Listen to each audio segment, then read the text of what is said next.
two old guys, the records, one old guy for now, as Mike and I decided when to return to the studio for some new segments. But until then, we press on and we, provide you with some fun segments about our love and our passion for our records. Welcome to Where Wednesdays. Yes, Where Wednesdays, where we search for the whereabouts of stars who were massive in their respective times and then just disappeared. Where are they? What happened? Yes, we're going to look at an artist who was massive in the 80s pop scene in Great Britain. I would say he was the biggest star in that scene at the time. Yes, and then all of a sudden, he just disappeared. This man, who I regard as being the King Midas of pop, because, whatever song he sang, it turned to gold. He was the man with the golden voice. I'm talking about...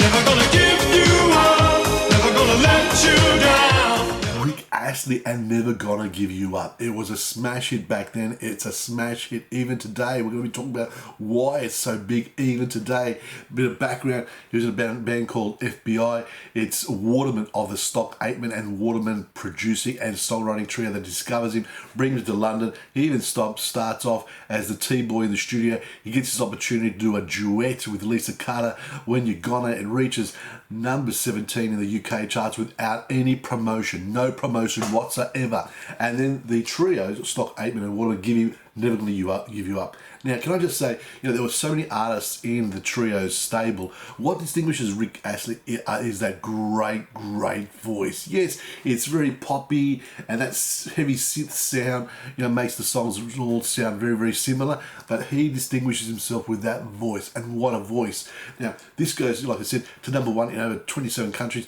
His follow-up single, of course. When You Need Somebody goes to number one, also across all of Europe. His album goes number one, in the UK, of course, Australia, and even reaches the top 10 in the USA. So, and that spurs 5 singles off that. So this guy is just a hit machine. He is a hit machine. Rick Astley is a hit machine, but he cops a lot of criticism. Yes, I get his image, compliments the girl next door, Kylie Minogue, who's from the stable of Stock Aitken and Waterman. He's the boy next door. Yes, he's all, clean cut and very poppy, but he cops a lot of criticism that he's a puppet of the trio.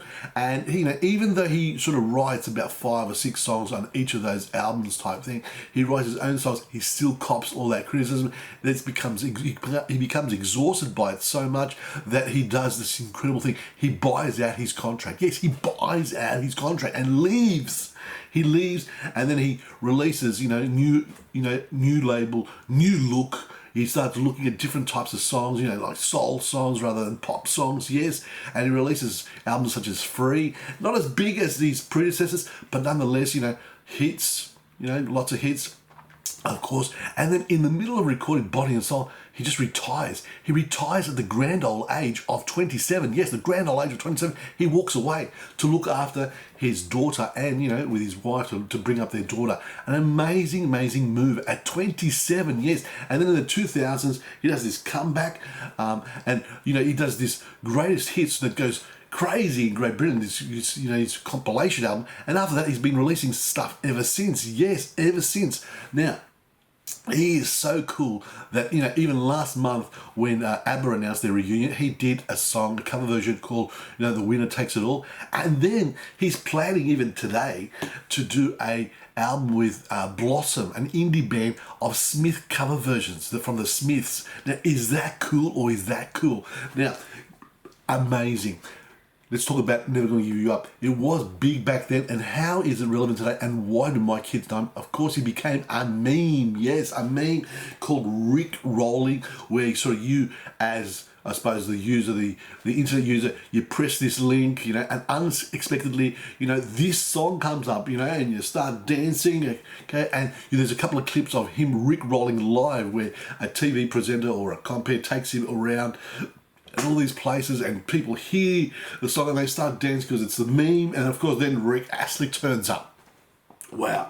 So yes, and it's reached 1 billion views on YouTube. Yes, 1 billion. So he is now the 4th single from the 1980s to reach that milestone. So he's up there with Billie Jean from Michael Jackson. He's up there with Guns N' Roses' Sweet Child of Mine. Rick Astley, mate, the coolest guy from that, Britain pop scene of the 1980s. Yes, an incredible feat.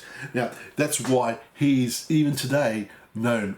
Everyone knows him. That is Weird Wednesdays for this episode. I hope you've enjoyed it. I'll see you next week with another episode of Weird Wednesdays. Where are these artists even today? Yes. Thank you very much for watching. See you then.